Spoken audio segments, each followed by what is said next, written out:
الفاتحة إلى سيدنا وحبيبنا وشفيعنا قرة أعيننا محمد صلى الله عليه وسلم وإلى أرواح أهل بيته وأصحابه وأزواجه وإلى أرواح أئمة الإسلام والمسلمين وإلى أرواح ذرية رسول الله صلى الله عليه وسلم أجمعين، خصوصا إلى سيدنا المهاجر إلى الله أحمد بن عيسى، سيدنا عبيد الله بن أحمد بن عيسى، وسيدنا الأستاذ الأعظم الفقيه المقدم محمد بن علي بعلوي، ثم المقدم الثاني الحبيب عبد الرحمن محمد سقاف، ثم إلى الشيخ أبو بكر بن سالم أخي أجل، ثم إلى الحبيب عمر بن عبد الرحمن عطا، الشيخ علي بن عبد الله باراس، ثم إلى صاحب النصائح الدينية والوصايا الإيمانية الإمام عبد الله بن علوي ابن محمد الحداد، ثم إلى روح الحبيب علي بن محمد الحبشي، وإلى أرواح أولاده خصوصا أبي أنيس بن الحبشي، وإلى الحبيب أحمد بن أبي الحبشي، ثم إلى روح الحبيب القطب أبو بكر محمد سقاف صاحب كرسي، ثم إلى الحبيب القطب عبد القادر بن أحمد سقاف، ثم إلى روح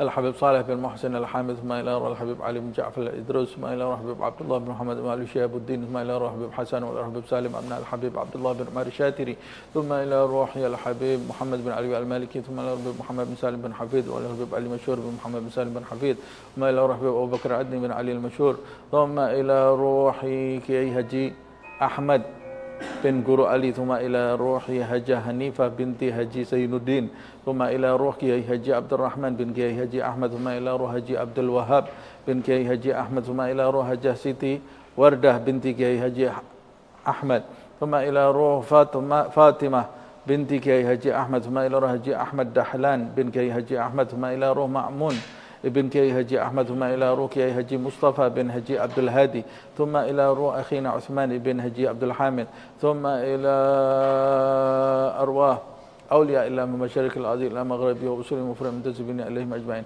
وإلى أرواح أجدادنا وجداتنا وعمامنا وعماتنا أخوالنا خالاتنا، وإلى أرواح والدينا ووالديكم وأمواتنا وأمواتكم أجمعين، أن الله يتغشاهم بالرحمة والمغفرة، أن الله يعلي درجاتهم الجنة يكثر مثوبتهم وضاعف حسناتهم ويحفظنا بجاههم وينفعنا بهم، يعيد علينا من بركاتهم وأسرارهم وأنوارهم وعلومهم ونفحاتهم في الدين والدنيا والآخرة، أن الله يرزقنا علما نافعا وقلبا خاشعا ورزقا واسعا وعملا متقبلا، أن الله يحفظنا يحفظ أولادنا يحفظ بناتنا يحفظ أصحابنا يحفظ جميع أمتي سيدنا محمد صلى الله عليه وسلم من جميع البلاء والوباء والمصيبة والذنوب والمعصية والهموم والغم وظاهرها وباطنها كبيرها وصغيرها، وأن الله يشفي مرضانا ويعافي مبتلانا ويفتح علينا فتوح العارفين فتوح المطلق فتوح المبين وطول أعمارنا في صحة وعافية، ويختم لنا بالحسنى وهو راض عنا مع اللطف والعافية، وإلى حضرة النبي محمد صلى الله عليه وسلم. الفاتحة.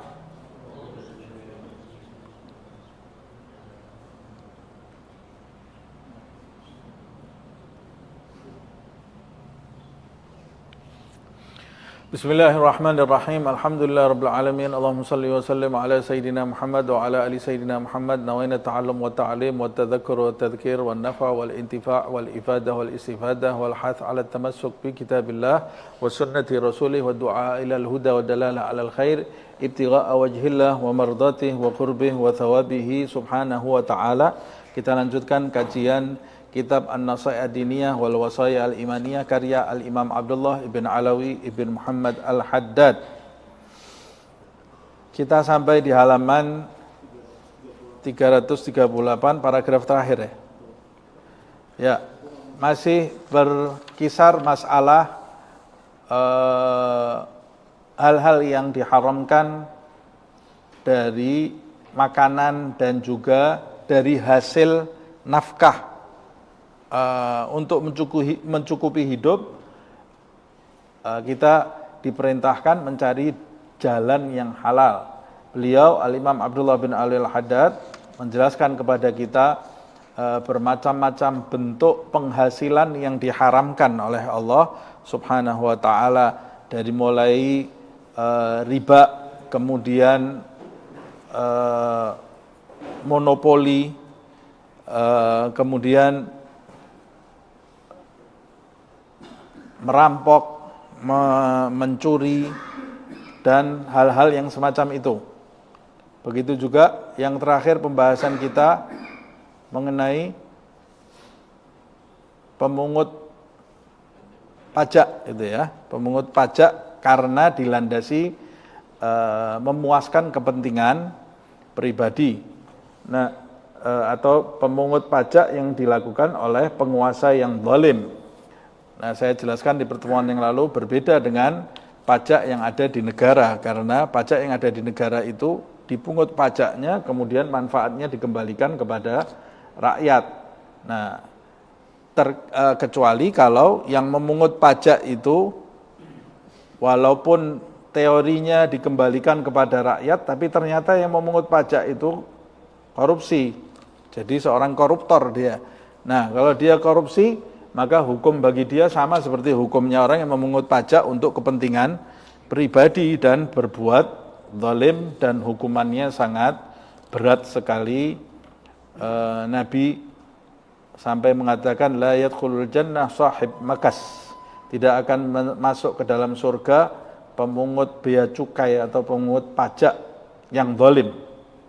Kemudian dalam riwayat yang lain, inna sahibal makas finnar, sesungguhnya tukang pungut pajak itu di neraka. Begitu juga orang yang mencuri, la'anallah as-sariq yasrugul baydah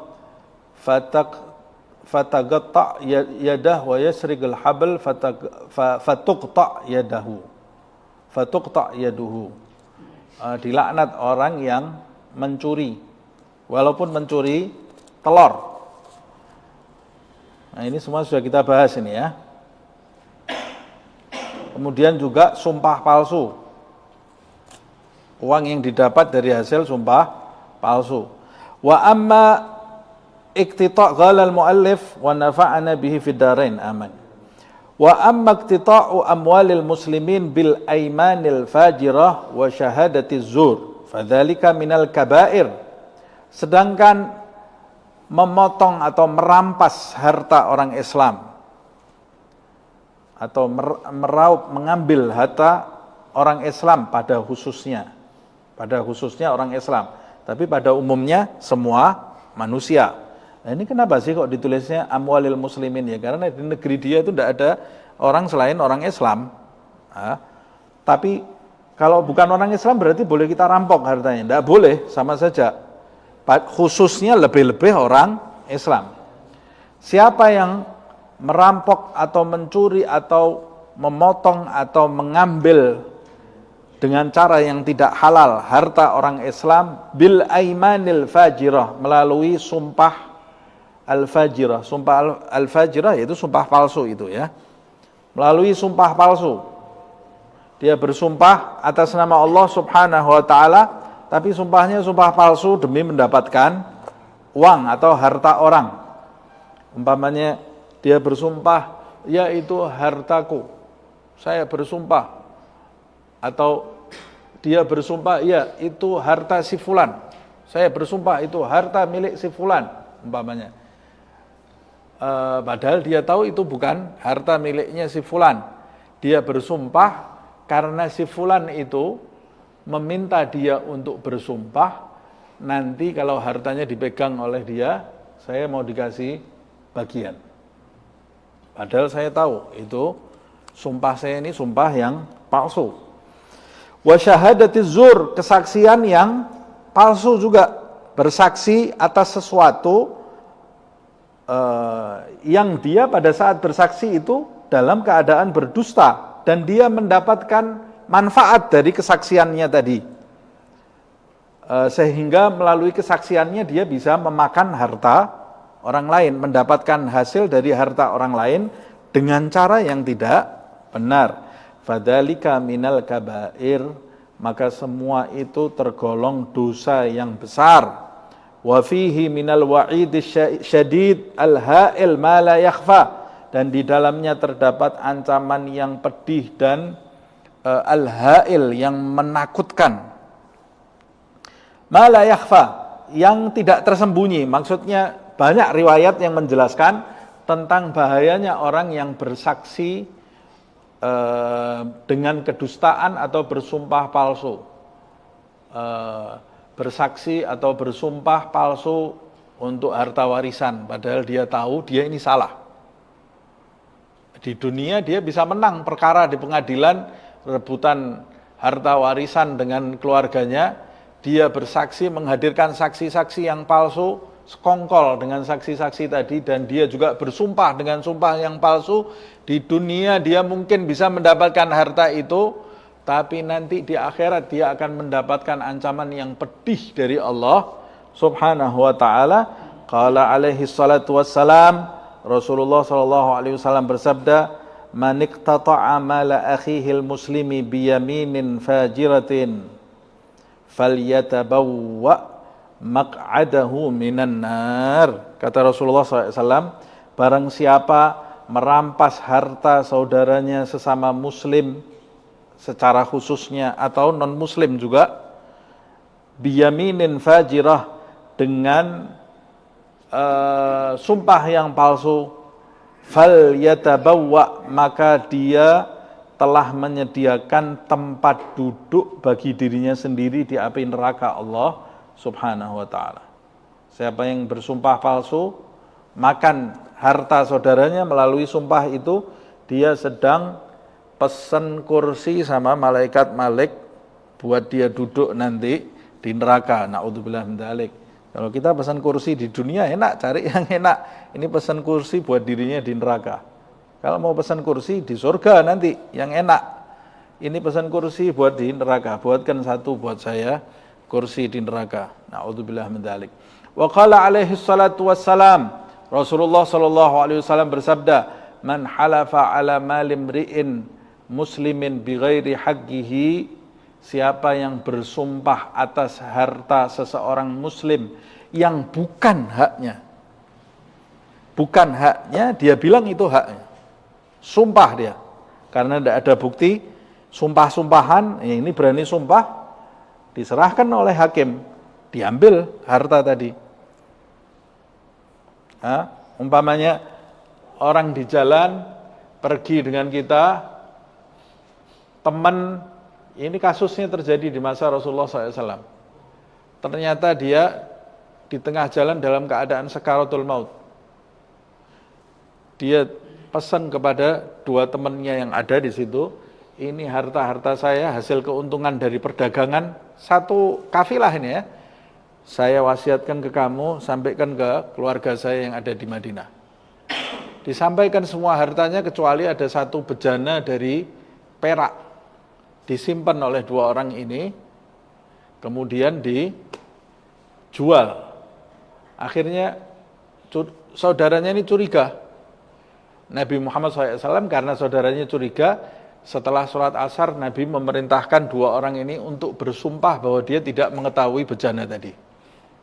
Sumpah dia atas nama Allah Subhanahu wa ta'ala, tapi akhirnya terdapat bukti, ternyata mayat itu meninggalkan surat dan menjelaskan ada bejana perak.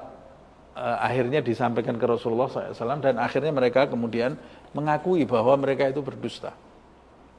Demi kepentingan memakan harta orang lain. Bighairi haqqihi, siapa yang melakukan hal ini, lagi Allah Ta'ala, maka dia akan berjumpa dengan Allah Subhanahu wa ta'ala kelak, wa huwa alaihi ghadban, dan Allah pada saat perjumpaan itu akan marah kepadanya. Na'udzubillah min dzalik. Kita mau nanti kita menjumpai Allah Subhanahu wa ta'ala, Allah dalam keadaan ridha kepada kita, dalam keadaan Allah mengampuni dosa-dosa kita, memaafkan kesalahan kita. Nah, kalau mau seperti itu, maka jadilah orang yang jujur di muka bumi ini, tidak memakan harta siapapun, tidak merampas hak siapapun. Ini yang paling penting ini ya. Kadang-kadang kita lihat ada orang rajin sholat sunnah, rajin ngaji, rajin dzikir, rajin sholawatan, tapi kalau sudah kelihatan uang warnanya merah, warnanya ungu, sudah berubah nih, sholatnya hilang, sholawatannya hilang, karena terhipnotis itu ya dengan warnanya uang tadi. Dia berani bersumpah atas nama Allah Subhanahu wa ta'ala, dia berani menelikung temannya, dia berani berusaha mencari jalan yang tidak halal demi mendapatkan uang beberapa juta atau puluhan juta atau ratusan juta atau bahkan semiliar, 1 triliun. Apa yang akan dia dapat kalau dia nanti berjumpa dengan Allah dalam keadaan Allah marah kepadanya? Apa manfaat dari uang itu? Tidak ada sama sekali. Tidak ada. Lebih baik kita tidak punya apa-apa di dunia ini, tapi nanti kita mati, Allah dalam keadaan ridho kepada kita. Lebih baik lagi kita punya macam-macam di dunia ini, bisa beramal dengan harta kita, menolong banyak orang, menolong banyak umat manusia dengan harta kita, kemudian nanti berjumpa dengan Allah, kita dalam keadaan diridhai oleh Allah Subhanahu wa taala. Nah, qala Abdullah ibn Mas'ud radhiyallahu anhu, Abdullah bin Mas'ud berkata, yang meriwayatkan hadis ini, hadis di atas ini, Abdullah bin Mas'ud ini ya. Jadi yang meriwayatkan hadis man halafa ala mali imri'in muslimin bighairi haqqihi lagi Allah Ta'ala wa huwa alaihi ghadban. Nah, Abdullah bin Mas'ud itu salah satu sahabat yang pendek, kecil, tingginya cuma berapa hasta saja. Tapi dia memiliki suara yang sangat indah sekali. Kata Rasulullah SAW, suaranya Abdullah bin Mas'ud ini seperti suara Al-Quran ketika diturunkan. Nah, jadi Nabi Muhammad SAW paling suka mendengarkan bacaan Abdullah bin Mas'ud. Nabi itu senang, Nabi itu seringkali memerintahkan sahabatnya untuk membaca Al-Quran, Nabi mendengarkan. Padahal bacaannya Rasulullah SAW pastinya paling indah di antara bacaan seluruh sahabatnya. Tapi Nabi Muhammad SAW suka mendengarkan bacaan sahabatnya. Di antaranya di dalam riwayat disebutkan Nabi ini suka mendengar bacaan Abdullah bin Mas'ud. Suatu ketika Abdullah bin Mas'ud itu membaca surat Hud sampai beberapa lama, kemudian dia mendengar Rasulullah SAW mengatakan hasbuk, hasbuk, cukup. Berhenti Abdullah bin Mas'ud. Dia waktu membaca itu tidak lihat wajahnya Rasulullah SAW. Waktu dengar Rasulullah hasbuk, hasbuk, berhenti dia. Kemudian aku lihat air mata itu membanjiri pipi sampai jenggotnya Rasulullah SAW. Nangis Nabi Muhammad SAW.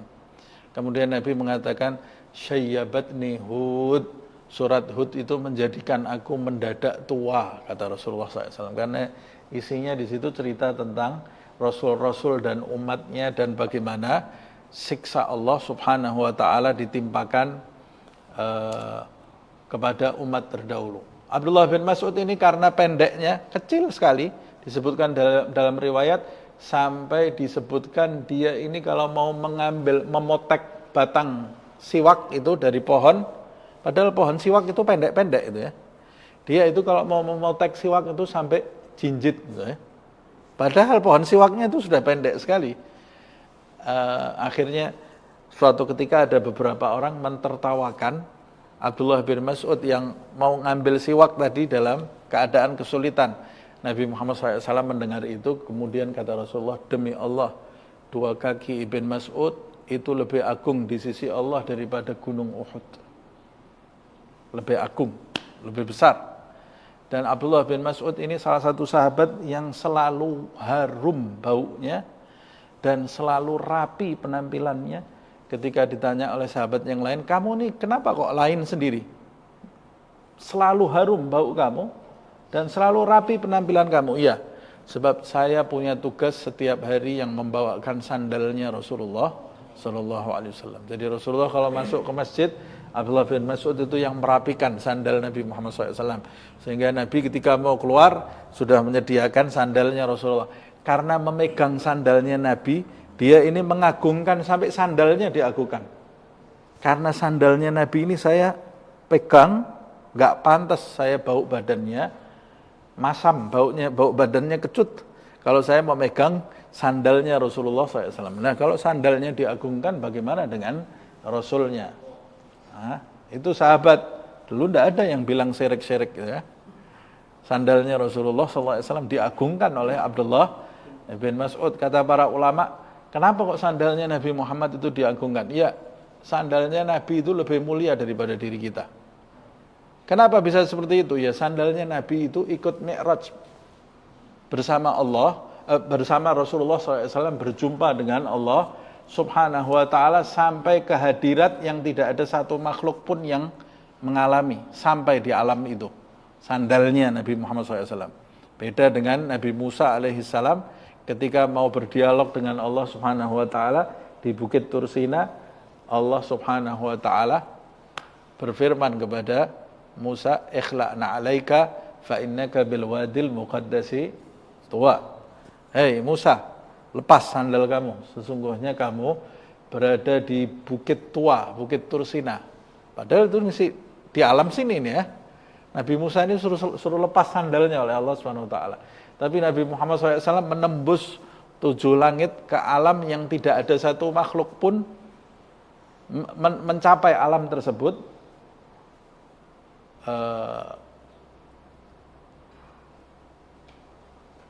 Tapi Allah Subhanahu wa taala tidak memerintahkan Nabi Muhammad SAW melepas sandalnya. Kata Habib Ali Al-Habsyi, rutabun tasgutul amaniyu hasra dunaha ma wara'ahunna wara'u. Itu kedudukan yang dicapai oleh Rasulullah saat Mi'raj itu adalah kedudukan yang menjadikan orang-orang yang mau bersaing menyaingi Rasulullah SAW, kedudukan di sisi Allah itu gigit jari. Sudah tidak mungkin ada yang bisa mengalahkan Muhammad SAW. Tidak ada orang bisa berjumpa dengan Allah Subhanahu wa taala. Di dunia ini tidak ada satu makhluk pun bisa berjumpa dengan Allah kecuali hanya Nabi Muhammad SAW. Nanti di akhirat kita insya Allah berjumpa dengan Allah Subhanahu wa taala. Nah, Abdullah bin Mas'ud ini radhiyallahu anhu dia berkata, "Tsumma qara'a Rasulullah sallallahu alaihi wasallam misdagahu min kitabillahi ta'ala." Setelah mengucapkan sabda di atas, Rasulullah sallallahu alaihi wasallam itu kemudian membaca firman Allah Subhanahu wa taala yang menguatkan apa yang dia ucapkan. Dari kitab Allah Subhanahu wa taala. Allah berfirman, "Innal ladzina yashtaruna bi'ahdillahi wa aymanihim thamanan qalila." Dan orang-orang yang menukar janji Allah dan janji-janji mereka dengan harga yang sangat kecil. Dia janji kepada Allah dan janji kepada makhluk Allah Subhanahu wa taala. Ini pahalanya besar kalau dia amanat. Kalau dia amanat, memegang janji tadi dengan benar, pahalanya besar di sisi Allah SWT. Tapi dia jual, dia nodai, dia khianati janji tersebut karena dia menginginkan thamanan qalila, harga yang murah. Mestinya dia bisa dapat emas, tapi dia rela dapat kerikil. Dapat kerikil. Apa kerikilnya? Ya harta dunia ini. Kalau dia jaga amanat tadi, dia akan dapat surga dari Allah Subhanahu wa taala yang tidak bisa dibandingkan dengan apa-apa. Tapi dia jual surga itu dengan harga yang murah. Dijual dengan apa? Dengan harta yang jumlahnya cuma seberapa? Mau 1 triliun, mau 100 triliun, tidak bisa kita bandingkan dengan kenikmatan surga Allah Subhanahu wa taala. Apalagi yang dapat itu, yang mengorbankan amanatnya itu dapatnya cuma 500.000, 200.000. Kadang-kadang kita lihat itu ada di video orang di polisi ditahan, menyesal. Kamu baru bunuh orang itu kamu cekik, ya. Apa yang kamu cari? Yang kamu dapat apa? 100.000. 100.000 bunuh orang. 200.000. Oh berarti kalau 30 juta bunuh orang tidak apa-apa Ustaz. Ya tidak boleh juga. Tidak boleh. Tapi ini betapa bodohnya manusia ini menjual akhirat untuk kepentingan dunia yang ketika dia makan sebentar habis itu. Kalau kita mau sabar sebentar di dunia ini, karena dunia ini pasti setiap orang di antara kita akan melewatinya cepat atau lambat, itu cepat. Cepat atau lambat, cepat dunia ini. Cepat sekali. Rasa-rasanya saya baru pulang ke daerah saya untuk melaksanakan puasa Ramadan di sana. Ini 2 bulan lagi sudah mau Ramadan. 2 bulan lagi sudah, sebentar lagi Ramadan. La ilaha illallah. Kayaknya ini setahun ini Ramadan terus ini ya. Ramadan terus Ramadan lagi. Cepat sekali. Ya Allah. Setahun ini seperti seminggu sekarang ini. Cepat sekali waktu ini. Kita kalau nengok ke belakang ini, ya Allah, umur saya ini jalan terus menuju ke kubur, menuju menghampiri Israel ini sebentar lagi ini ya. Kita ini semua, setiap orang di antara kita, cepat atau lambat, sabar sebentar jadi orang yang baik, tidak nipu orang, tidak menyakiti orang, tidak merampas hak orang. Nanti kita wafat mendapat kenikmatan yang abadi di sisi Allah Subhanahu wa ta'ala. Innal ladzina yashtaruna bi'ahdillahi wa imanihim thamanan qalila. Orang-orang yang menggantikan janji Allah dan janji-janji mereka ini, menjual maksudnya ya, menjual janji Allah atau membeli dengan harga yang murah, dengan alat tukarnya adalah janji Allah dan janji-janji mereka. Jadi sama saja dengan mengganti. Jadi janji Allah dan janji-janji mereka itu mereka jadikan alat tukar untuk mendapatkan harga yang murah. Harga yang murah, thamanan qalila, itu kata kias dari kenikmatan duniawi. Murah sekali. Jangan pernah kita menukar kenikmatan akhirat dengan kenikmatan duniawi. Terlalu murah. Karena akhirat ini, kenikmatan akhirat ini tidak bisa dibeli dengan harta dunia seisinya. Tidak bisa. Kalau kita punya jatah kenikmatan nanti di akhirat, jatahnya kan ada. Jatah setiap orang di antara kita ini ada. Cuma sayangnya ada yang menjual jatahnya dengan setan. Ada yang menjual jatahnya kepada syahwatnya. Ada yang menjual jatahnya kepada dunia. Sehingga jatah surganya ini habis. Na'udzubillah. Dzalik. Ulaika, mereka yang telah menukar jatahnya, janji Allah dan janji-janji mereka ini dengan harga yang murah, ulaika, mereka itu la khalaqalahum fil akhirah, tidak ada nasib, tidak ada jatah, tidak ada bagian, tidak ada surga bagi mereka nanti di akhirat. Satu ini ya, kerugian mereka tidak dapat jatah nanti di akhirat, tidak ada surga buat mereka. Ini yang bicara siapa? Allah Subhanahu wa ta'ala. Tidak ada surga bagi mereka. Ini kerugiannya nih ya. Padahal keuntungan yang didapat di dunia ini sedikit. Kerugiannya satu, tidak dapat surga. Wala yukallimuhumullah. Kerugian yang kedua, kalau orang Solo bilang jotaan. Jotaan itu apa? Allah ini tidak mau ngomong lagi. Musuhan gitu ya. Allah tidak mau bicara lagi dengan dia. Ya Allah, tidak diajak bicara oleh Allah ini. Kita ini lebih baik dicubit sama ibu kita daripada tidak diajak bicara. Ya. Hukuman yang paling menakutkan itu kalau kita bicara ke ibu kita buang muka. Wah, itu tidak jelas ini, saya mau diapakan ini? Tidak jelas. Lebih baik dicubit sampai biru tangan kita, itu selesai. Sudah habis itu selesai. Nah ini bayangkan kalau yang memperlakukan kita seperti itu adalah Allah. Kita datang, ya Allah, Allah tidak mau bicara sama kita. Habis. Dua ini ya. Wala yukallimuhumullah.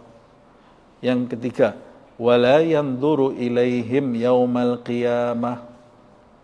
Allah nanti di hari kiamat tidak akan memandang mereka. Habis ini orang ini. Tidak dipandang oleh Allah Subhanahu wa ta'ala. Wala yuzakkihim, dan tidak akan disucikan mereka dari kekurangan-kekurangannya, dari dosa-dosanya. Habis ini orang ya. Walahum adzabun alim. Yang kelima, mereka nanti akan dapat siksa yang pedih. Wah, berarti berat sekali ini. Orang kalau dapat amanat kemudian dia khianat, bersumpah, bersumpah. Kenapa begitu berat? Karena dia menggunakan nama Allah Subhanahu wa ta'ala dalam kedustaannya dan menggunakan nama Allah untuk merampas hak orang lain. Kamu tidak usah pakai nama Allah saja, itu dosanya sudah besar. Ini kamu libatkan nama Allah Subhanahu wa ta'ala dalam maksiatmu kepada Allah Subhanahu wa taala yang terkait dengan makhluknya. Padahal Allah ini sangat menyayangi makhluknya, kamu sakiti makhluk tadi dengan namanya. Padahal dia adalah zat yang maha penyayang. Makanya dosanya begitu berat.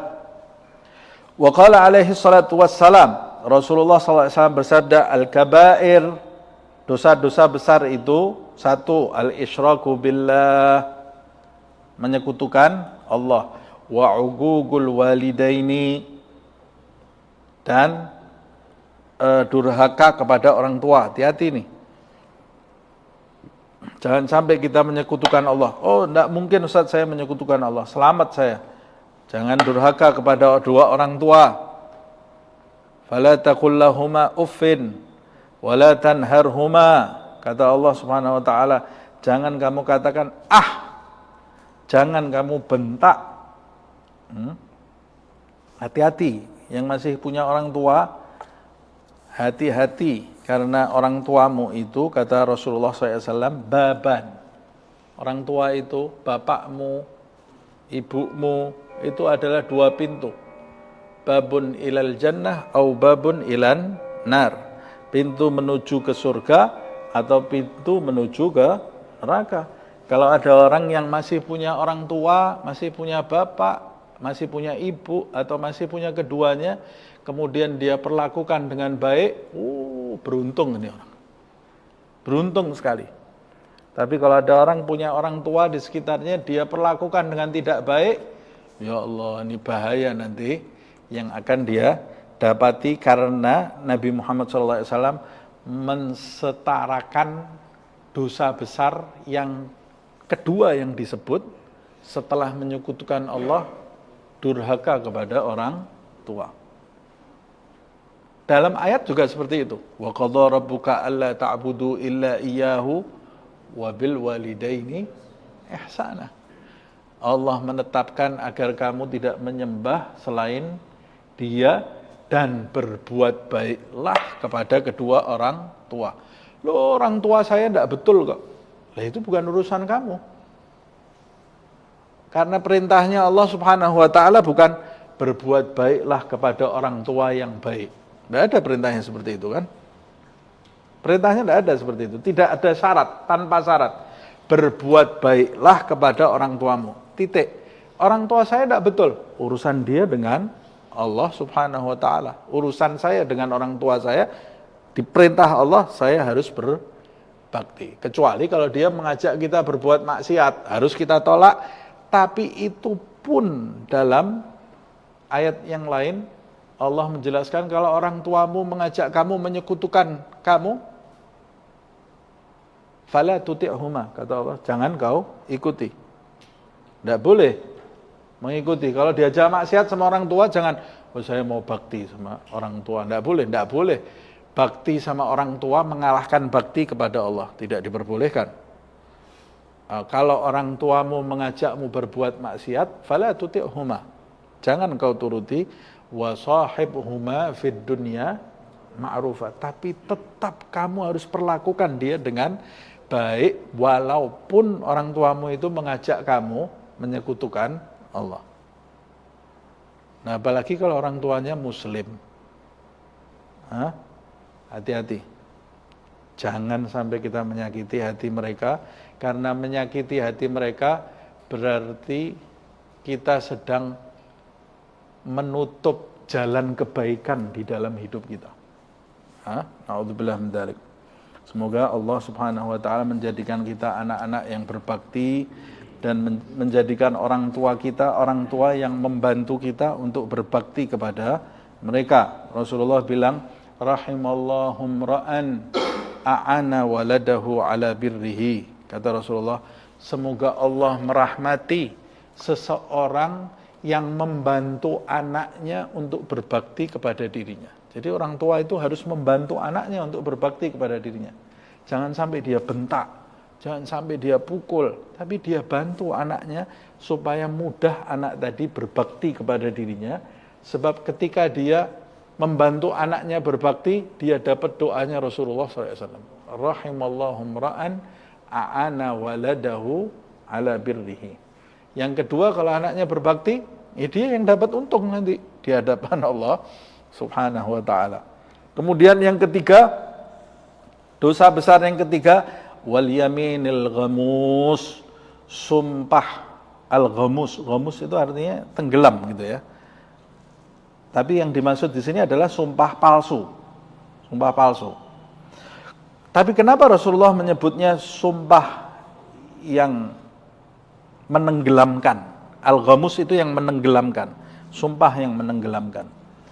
Kenapa Rasulullah menyebut sumpah palsu ini dengan sumpah al-ghamus yang menenggelamkan?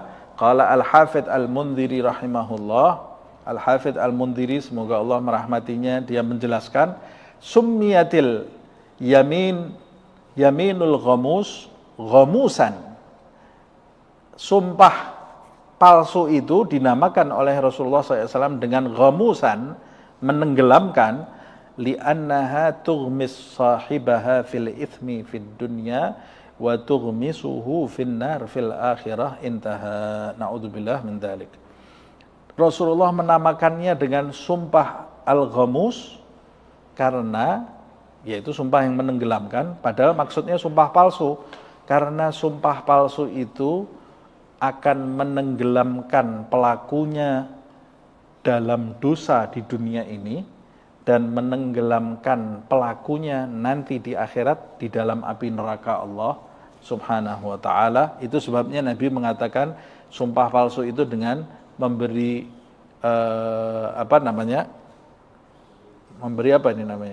diberi istilah oleh Nabi dengan al-yaminul ghamus.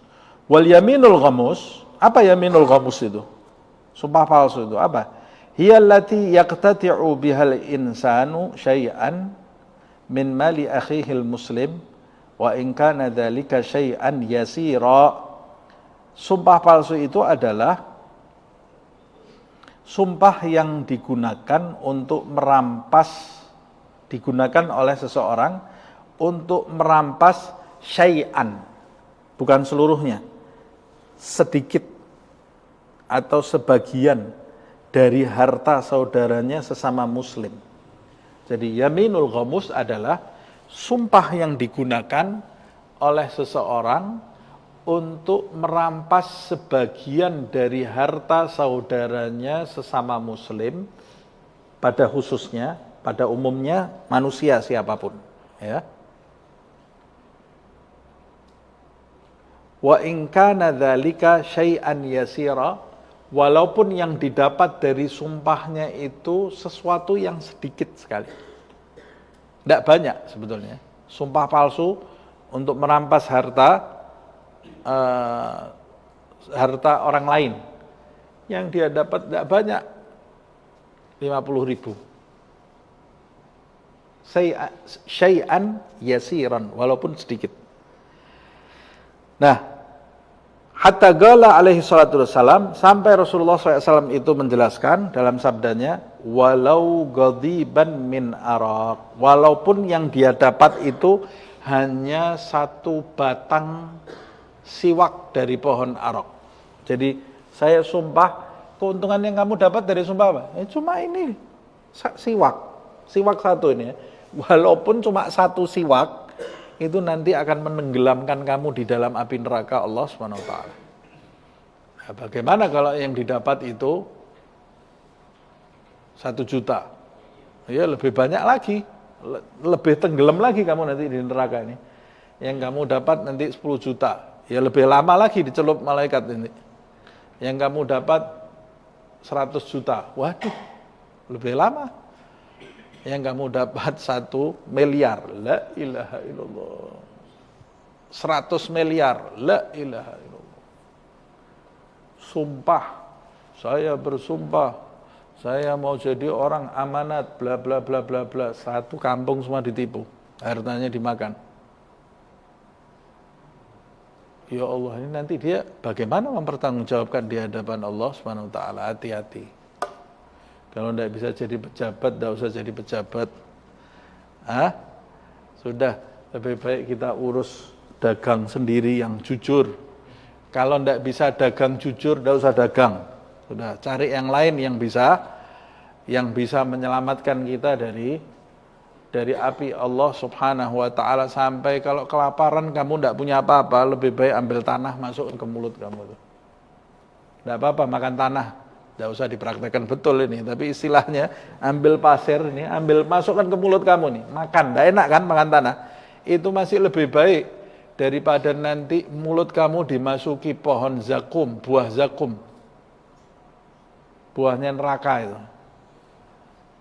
Kelaparan nanti di neraka. Sabbihisma tadi dibaca sabbihisma rabbikal a'la alladzi khalaqa fasawwa walladzi qaddara fahada walladzi akhrajal mar'a faj'alahu ghutsa'an ahwa. Oh bukan, al-ghasyiyah itu ya. Hal ataka hadithul ghasyiyah wujuhu yawma idzin khashi'ah 'amilatun nasibah tasla naran hamiyah tusqa min 'ainin, dia kehausan, tusqa min 'ainin aniyah. Kehausan, mau haus. Haus, saya haus. Di sini haus, enak ada kuah. Di neraka kamu ngeluh, haus saya, tusqa min 'ainin aniyah. Saya malaikat, mana? Buka mulut kamu. Air yang sangat mendidih. Masuk ini, hancur semua pencernaannya. Dan dia ditunjuki oleh malaikat itu tempat sumber mata airnya di neraka yang mendidih itu, karena dia haus luar biasa, tidak punya pilihan dia. Adanya air cuma itu, tetap dia minum walaupun sakit semua seluruh badannya, sampai Allah mengumpamakan minumnya penduduk neraka pada waktu syurbal him. Syurbal him itu di surat Al-Waqi'ah itu ya, seperti minumnya onta. Onta kalau minum itu satu bak bisa habis. Kita kalau aus di satu tempat aus, luar biasa. Adanya air, ini aus yang luar biasa. Pernah enggak ngerasain? Saya pernah merasakan itu. Di padang pasir, haus luar biasa. Adanya air baru dimasak, panas. Di padang pasir lagi. Ya sudah, kita minum air panas-panas itu. Kita minum. Untuk mengobati rasa haus, padahal rasa panas itu tidak bisa menghilangkan rasa haus. Tapi yang penting ada air yang masuk. Nah ini bagaimana nanti penduduk neraka? Tusqa min 'ainin aniyah. Laisa lahu ta'amun illa min dhari'. Kalau dia lapar tidak ada makanan buat mereka illa min dhari', kecuali buah-buahan yang isinya bentuknya seperti kepala setan dan berduri. Baunya luar biasa. Tal'uha ka'annahu ru'usus syayatin. Kata Allah Subhanahu wa taala, bentuknya buahnya itu seperti kepalanya setan. Tapi yang ada cuma itu. Ya sudah, dimakan sama dia, kata Allah, la yusminu wa la yughni min ju'. Makanan, kalau kita makanan enak kan bisa gemuk kita, seger, rasa laparnya hilang. Ini makanannya sudah menjijikkan, bau seperti kepala setan, kita makan, laparnya tetap ada dan tidak nambah sehat badan kita. Nasallallahu al-afiyah ya Allah. Mudah-mudahan kita selamat semua dari api neraka Allah. Kedua orang tua kita, saudara-saudara kita, pasangan hidup kita, anak-anak kita, keturunan kita semuanya, mudah-mudahan sahabat-sahabat kita, orang yang kita kenal, orang yang mengenal kita, semoga diselamatkan semua dari api neraka Allah Subhanahu wa taala. Bencana yang paling hebat di dunia ini tidak ada artinya nanti dibanding dengan neraka. Nauzubillah. Ustaz kok malam ini horor? Iya memang harus horor. Karena ini mau dekat malam tahun baru, terus biasanya banyak orang lupa nih ya. Lari ke sana kemari, trompet sana kemari, terus agamanya libur. Sama seperti harinya, tanggal merah. Agama kamu kemana hari ini? Libur, tanggal merah agamanya. Orang laki bukan mahram bisa boncengan sama perempuan yang bukan mahram, bisa teriak-teriak, tidak ada, agamanya juga libur. Na'udzubillah min dzalik. Nah harusnya kalau tahun baru, duduk kita di rumah nangis di atas sejadah, mohon kepada Allah, ya Allah ini tahun baru, jadikan tahun yang ke depan saya jadi lebih taat, saya jadi lebih baik, anak-anak saya jadi lebih taat kepadamu ya Allah. Nangis. Kalau di tahun yang lalu ya Allah saya banyak berbuat kesalahan, banyak lalai, hidup saya banyak tidak benarnya ya Allah, ampuni ya Allah, saya bersyukur masih dikasih kesempatan masuk tahun baru. Nangis kita di atas sejadah. Jangan bukan bikin kelalaian yang lebih parah. Oh, kalau bumi ini dikasih keleluasaan oleh Allah, ditelan kita semua oleh bumi ini, karena bumi yang kita pijak ini marah kepada manusia yang berbuat maksiat di atas mereka, tapi tidak diberi izin oleh Allah Subhanahu wa taala. Mudah-mudahan Allah menyelamatkan umat Nabi Muhammad sallallahu alaihi wasallam. Iyallati yaqtati'u bihal insan syai'an min mali akhihil muslim wa in kana dzalika yasiran hatta qala alaihi salatu wasalam walau ghadiban min arak.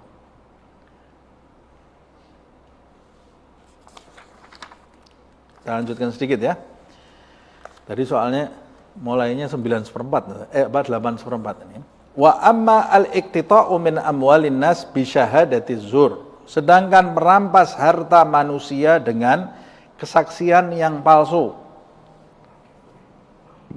Fa ayyashhad bihi lahu ghairuhu bi syahadatin batilah. Caranya bagaimana? Bentuknya seperti apa?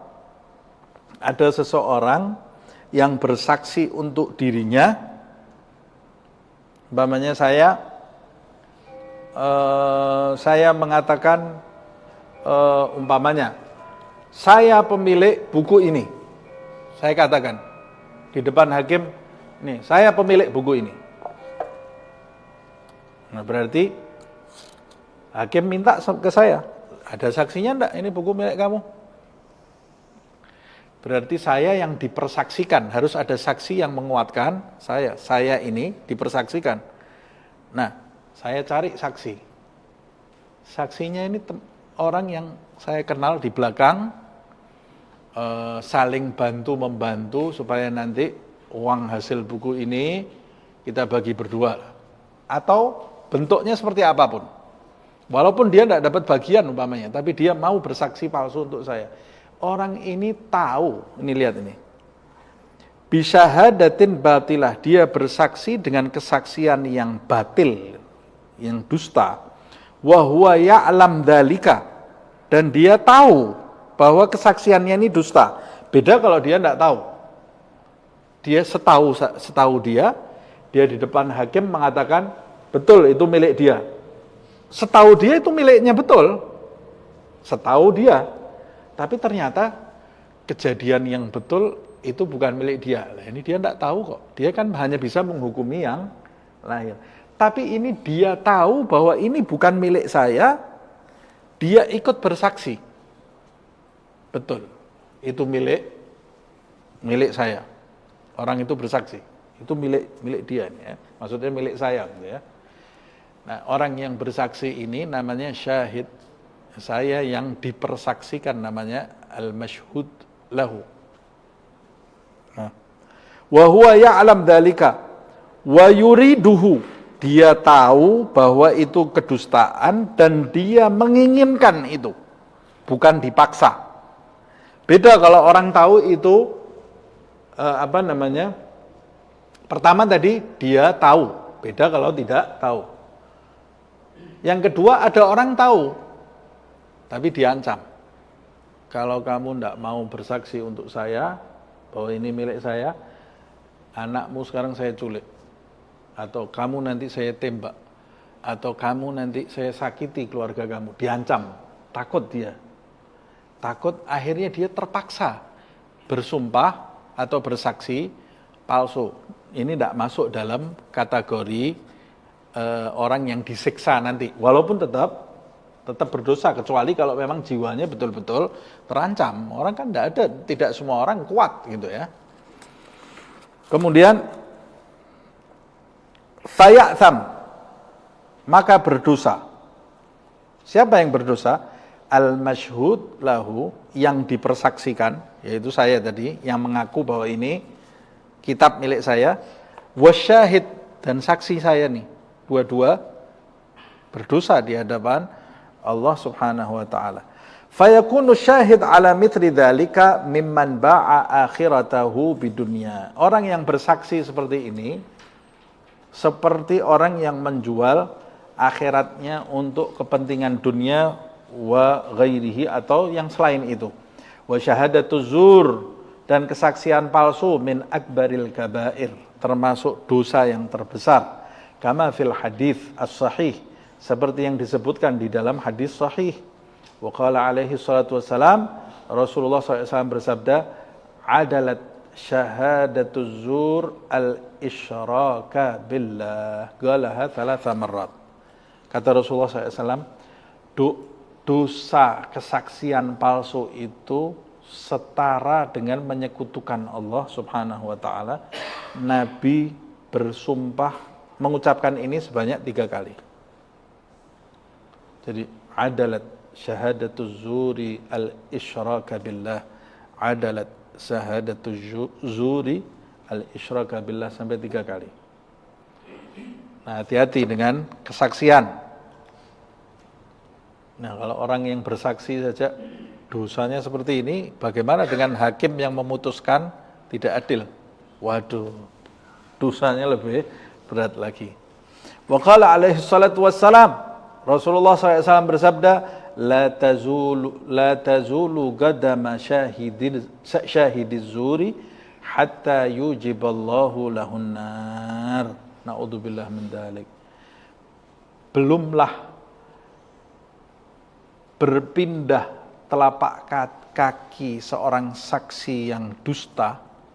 Jadi dia ada seorang bersaksi berdusta, saksi palsu. Kata Rasulullah, belumlah dia beranjak dari tempat dia bersaksi itu kecuali oleh Allah telah ditetapkan baginya api neraka. Belum dia beranjak dari tempatnya itu ya. Na'udzubillah min dzalik.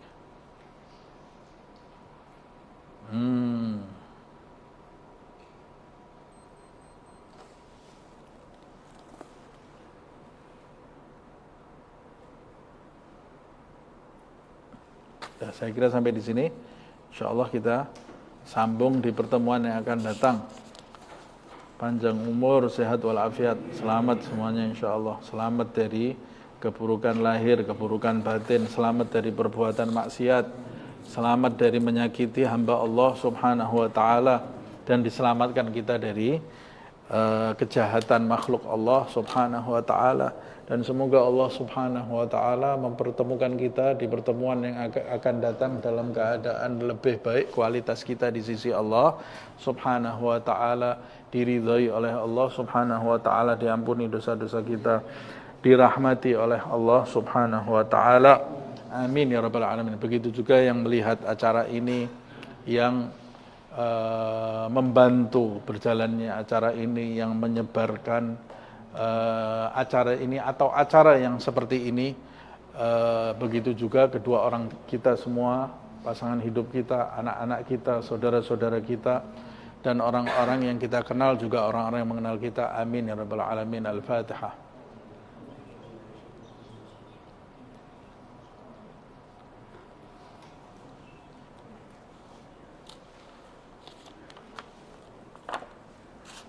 يا ربنا اعترفنا بأننا اقترفنا وأننا أسرفنا على لظى أشرفنا فتب علينا توبة تغسل لكل حوبة واستر لنا العورات وآمن الروعات واغفر لوالدينا ربي ومولودينا والأهل والإخوان وسائر الخلان وكل ذي محبة أو جيرة أو صحبة والمسلمين أجمع آمين ربي اسمع فضلا وجودا منا واكتساب منا بالمصطفى الرسول نحظى بكل سول بالمصطفى الرسول نحظى بكل سول بالمصطفى الرسول نحظى بكل سول صلى وسلم ربي عليه عد الحب وآله والصحب عداد طش الصحب والحمد للإله في البدء والتناهي سبحانك اللهم وبحمدك أشهد أن لا إله إلا أنت أستغفرك وأتوب إليك سبحان ربك رب العزة عما يصفون وسلام على المرسلين والحمد لله رب العالمين والعفو منكم